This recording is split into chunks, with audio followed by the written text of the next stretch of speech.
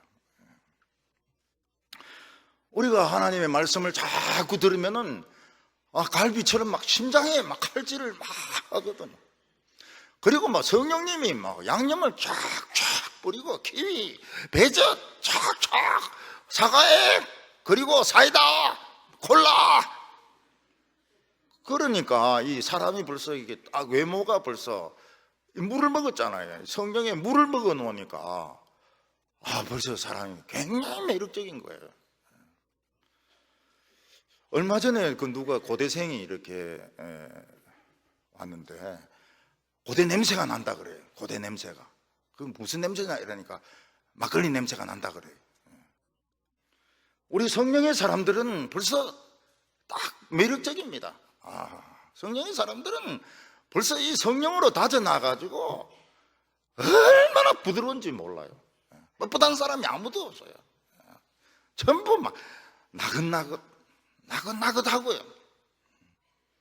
한번 씹어 먹어보면 어떻습니까? 싹 녹아버리죠. 막 정신을 잃을 정도로 녹아버리죠. 믿음이 안 옵니까? 근데 이런 사람이 하나님이 보기에도 너무 맛있는 거예요. 맛있어 보이고 하나님도 막 먹고 싶고, 먹고 싶지만 하나님도 참으십니다. 죽을 때까지는 참습니다. 근데 얼마나 매력적인지 몰라요. 뭐 말 한 번 하는 거나 뭐 손짓 한 번 하는 거나 웃는 거 한 번이나 눈을 막 흘기는 것조차도 이쁘고 이러니까요. 이거 참 상대할 수가 없죠. 너무 아름다운 것이죠. 근데 문제는 무엇인가 하면 성령을 이렇게 하나님의 말씀 가슴에 새기면 폭발이 일어납니다. 부흥의 폭발이 일어나요. 어느 곳에서든지 한 번씩 부흥의 폭발이 일어납니다.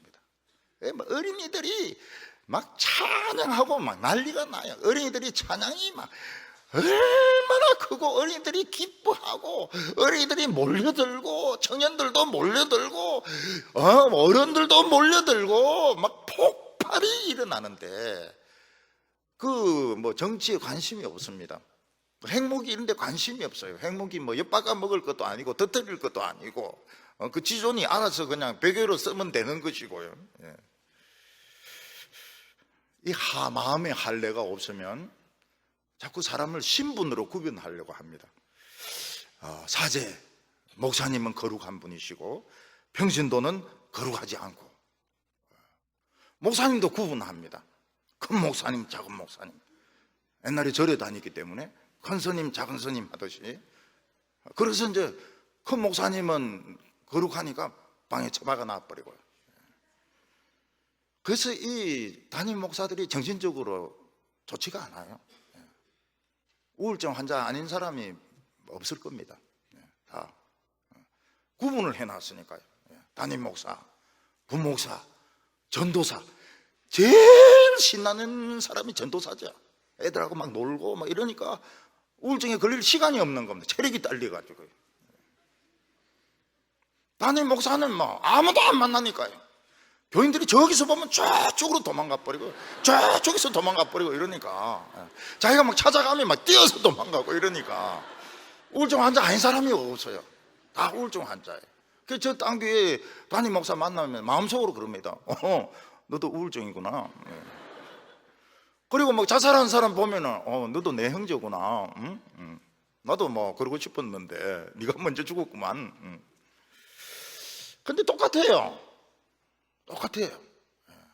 신분상의 차이가 없습니다. 그냥 다 같은 형제입니다. 형제고 자매고.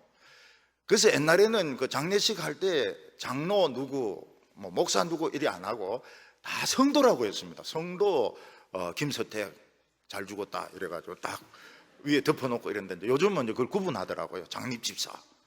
장자에 또 막 번쩍번쩍하는 금색깔 넣어가지고 장립집사. 평집사하고 틀리죠. 장로, 담임 목사 이래가지고 잘 죽어라 이렇게 해가지고 땅에 파묻는데 그게 행복할까요? 행복하지가 않아요. 행복하지가 않아요. 큰 교회 담임 목사 되려고 하지 마세요. 동부교회 아니면 아예 갈 생각 하지 마세요. 행복하지가 않아요. 동부교회만 행복한 줄로 알아요. 딴 데는 행복하지가 않아요. 다 정신병자들입니다. 신경질을 얼마나 내는지 몰라. 당회하면서 뭐 장모들은 막 꼼짝 못하도록 막 그래 달달달달 볶으니까 다음 목사 구할 때는 그 물 같은 목사 구해가지고 또 가지고 놀고 말이죠. 악순환인 겁니다. 악순환. 그리고 또 신앙을 장소로 생각합니다. 교회 안에는 이제 거룩하고 예수님이 여기 계시니까, 교육관은 이제 예수님이 반만 계시고, 쉼터는 이제 예수님이 이제 발가락만 계시고, 쉼터에서는 막 서로 욕하고 막 이렇게 하는데 교육관에서는 이제 반만 욕하고 본당에서는 거룩하게 이렇게 있고. 그러다 군대 가면 어떻게 합니까? 예수님이 없잖아요. 그러니까 이제 소주 한번 하는 겁니다. 소주도 하고. 안 그래도 그동안 굶었는데 소주도 한번 하고, 공수부대 낙하하기 전에 이제 담배 한번 내리고 나서 이제 담배 해야죠. 군목들도 막 한번 빨고 말이야. 아이고 좀 떨어져 죽을 뻔했다 이러면서. 전에 저 대학생 때 이제 우리 그 지도하던 그 영락교에서 파송한 목사님이 군목 소령 출신이거든요. 그 군대 한번 가자 이래가지고 같이 이제 가니까 그 군목들이 나왔어요. 다 술 마시더라고요. 전부 술 마시더라고요. 그 군성들만 술 마시는 게 아니고 군목들도 막 다 술 마시더라고요. 아이고 그냥 공수낙하하면서 막 시급했다 이러면서 막 담배 한 대 꼭 피우고 말이죠. 그 제가 술을 안 마시니까 왜 이리 꼭 막혔어 이 학생들이 왜 이래 신앙이 꽉 막힌 거야. 한 대 피우지 뭐 이렇게. 외국에 가면 어디 가고 싶어 합니까? 포르노, 파친코. 왜냐하면 그 예수님이 안 계시니까. 그 마음의 세례가 이 칼질을 안 돼가 그런 겁니다. 난도질을 안 해가지고 그런 것입니다. 저는 그 다른 데 가서 막 발 마사지 하면 그건 지옥 가는 줄 알고요. 막 펄펄 뛰니까 그 태국에 있는 선교사가 그런 거 아니라고 그냥 발만 이렇게 하는 거라고. 그래서 막 가자 이래가지고 이제 갔거든요. 발 마사지 안 돼 가니까 진짜 그냥 발만 막 이래 하는데 그 사람이 내 덩치 보고 한숨을 푹 쉬더라고요.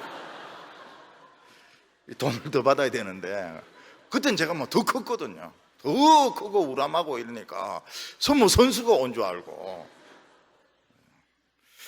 사도 바울은 폭발 선언을 합니다. 그게 무엇인가 하면 예수님이 오심으로 우리는 심장에 하나님 말씀을 세우게 되게 됐다는 겁니다. 그리고 성령이 오신다는 거예요. 성령이 하나님 말씀 들으면서 성령이 오시기 때문에 성령이 오시는 종교가 참 종교라는 겁니다.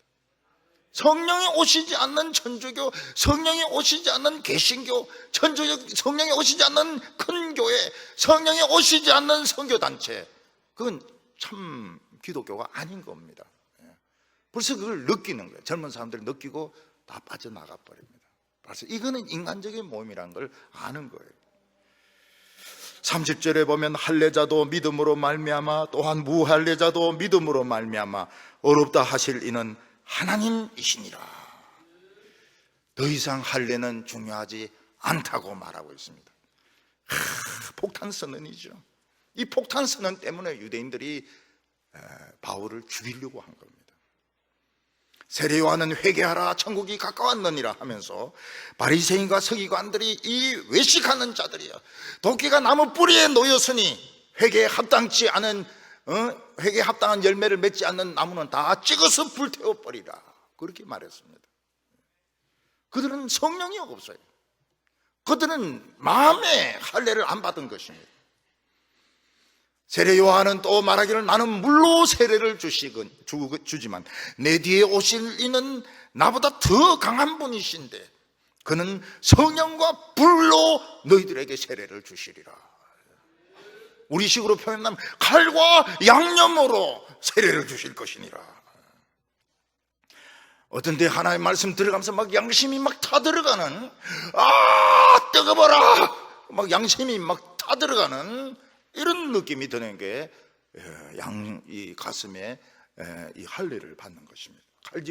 칼질을 한 번만 하면 안 돼요. 수도 없이 해야 됩니다. 양념이 들어갈 때까지. 우리가 우리 자신을 신뢰하지 않고 우리의 약한 부분, 우리의 미래까지 하나님께 맡길 때 이건 회개한 겁니다. 이게 회개입니다. 미래 하나님께 맡긴 것이 회개입니다.